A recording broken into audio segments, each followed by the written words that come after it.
السلام علیکم ورحمت الله. تر ټولو سخت حالت چې انسان شپه او ورځ ورسره مخ کېږي هغه غوسه کېدل دي.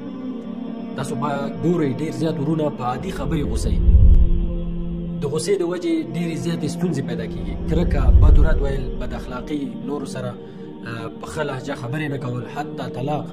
ځکه ډېرې پوښتنې چې د قمر انسټیټیوټ ته راځي هغه د طلاق چې غوسه شلم طلاق مې ورکړه مېرمنې ته، 2 طلاق او 3 طلاق او ډېر زیات، یعنې ټول د غوسې د وجې.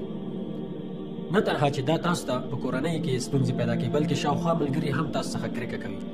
ټول وایي چې دا غوسهناکه سړی دی، په هره خبره غوسه په موټر کې دا غوسه په لاره کې دا غوسه عادي خبرې، خو هیڅ هم لاسته نه راځي.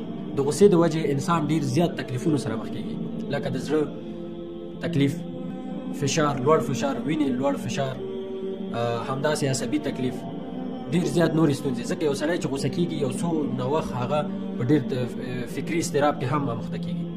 نو غوسه دا یو ناوړه او بد عادت دی چې متاسفانه ډېر خلک یې لري. دلته ډېرې لارې چارې دي چې انسان کولی شي خپل غوسه سړه کړي یا غوسه ونه کړي. هغه دا چې رسول الله صلی الله علیه وسلم ته یو څوک راځي او حدیث مفهوم دی چې رسول الله صلی الله علیه وسلم ورته 3 ځله وایي چې مه غوسه کېږه. نو کله چې تاسو غوسه شوئ د غوسې زیانونه او تکلیفونه په یاد کړئ او کوشش وکړئ د غوسې په حالت کې چپ پاتې شئ. که چېرته تاسو ناست وئ ودرېږئ، بیخي هغه ځای پرېږدئ. که چېرته مېرمنې سره غوسه شوې، خپلوان، ورونه، نورو سره، نو دغه لارې چارې غوره کړئ. همچنان اودس وکړئ، ځکه اودس غوسه سړوي.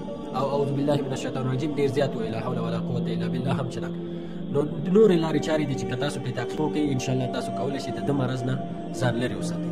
ځکه غوسه کرکه پیدا کوي، نفرت پیدا کوي د ملګرو په منځ کې، د ورونو په منځ کې، د خپلوانو په منځ کې. نو ښه به دا نه وي چې موږ غوسې ته تل لپاره خدای پاماني